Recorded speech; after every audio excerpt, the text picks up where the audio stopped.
Hello বন্ধুরা, কাল আমরা চলে গিয়েছিলাম বিকালের দিকে শ্যামসুন্দরী মায়ের মন্দিরের কাছে। শ্যামসুন্দরী মাকে দেখবার ইচ্ছা বহু দিনের, বড় ভুবনমোহিনী হাসি তার মন কেড়ে নেয়। আমরা চলে গেলাম কলকাতার মানিকতলা সুখিয়া স্ট্রিটের কাছে। ওখানে নেমে খানিকটা হেঁটে গেলেই, ভেতরে ঢুকলেই গলির মোড়ে দেখবেন হোমিওপ্যাথি হসপিটাল আছে। ঠিক তার পাশের গলিটা দিয়ে ঢুকলেই গলির মুখেই দেখতে পাবেন এই সাইনবোর্ডটি। এখানে মাকে জীবন্ত কালীরূপে বর্ণনা করা হয়। এখানে ছোট মেয়ের আকারে মাকে পুজো করা হয়। মাকে দেখে মন যেন ভরে গেল। মায়ের দর্শন যেন সব দিগ্বিদিজ্ঞান শূন্য করে সব দুঃখ ঘুচিয়ে দেয়। এত চমৎকার রূপ, ভুবনমোহিনী হাসি, আমি যেন মাকে পেয়ে আত্মহারা হয়ে পড়লাম। মায়ের পুজোর সময় তাই পুজো নিয়ে গিয়েছিলাম, সেগুলো একটা কাউন্টারে জমা দিতে হয়। সেখানে সমস্ত কাউন্টারে মায়ের জন্য নিয়ে যাওয়া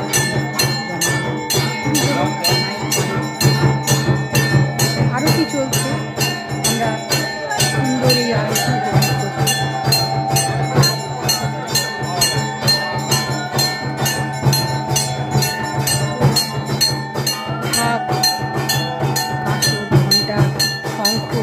বাজিয়ে মায়ের আরতি করছে।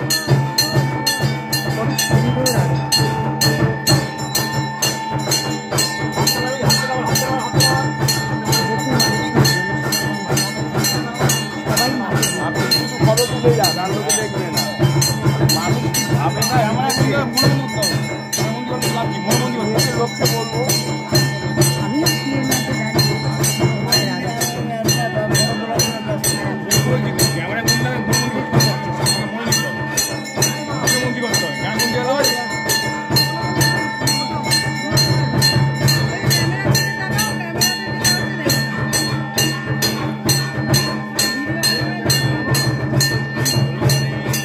আধ ঘন্টা ধরে চলে আরতি শুরু হলো 6:30।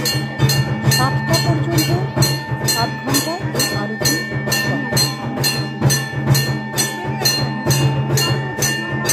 আমরা যেহেতু সন্ধ্যেবেলা গিয়েছিলাম, তাই সন্ধ্যা আরতি দেখলাম। আর মন্দির সকালে খোলা থাকে, সকালে 8টা থেকে 12টা পর্যন্ত খোলা থাকে, পুজো হয় এবং পুজোর পর ভোগ বিতরণ করা হয়। ভোগ বিতরণ করা হয় দুবেলা, সকালেও সন্ধ্যাবেলা। এই আরতির পরই ভোগ বিতরণ করা হয়। এখন মায়ের চমৎকার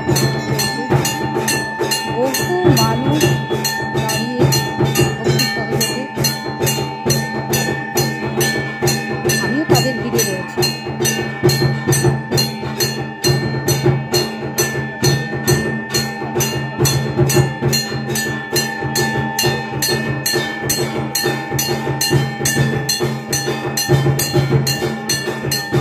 কথা মায়ের সম্পর্কে এই মা নাকি ছোট মেয়ে আকারে অনেক সময় মন্দির দিয়ে ছুটে গেলে দেখা গেল। অনেকে প্রত্যক্ষ করেছেন, মন্দির খুঁজে পাচ্ছেন না, একজন বৃদ্ধ ভদ্রমহিলা এসে আসুন আমি দেখিয়ে দিচ্ছি বলে এসে মন্দিরের কাছে বলেছে, ওই তো সামনে মন্দির, যাও এগিয়ে যাও, দেখতে পাবে। এগিয়ে দিয়ে পিছন থেকে তিনি দেখেন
মাকে আরতি করা হয় অনেকেই নাকি প্রত্যক্ষ করেছেন মা যেন জীবন্ত। কালী পুজোর একটা রাত্রের একটা ছবি আমি পেলাম মায়ের সাজে।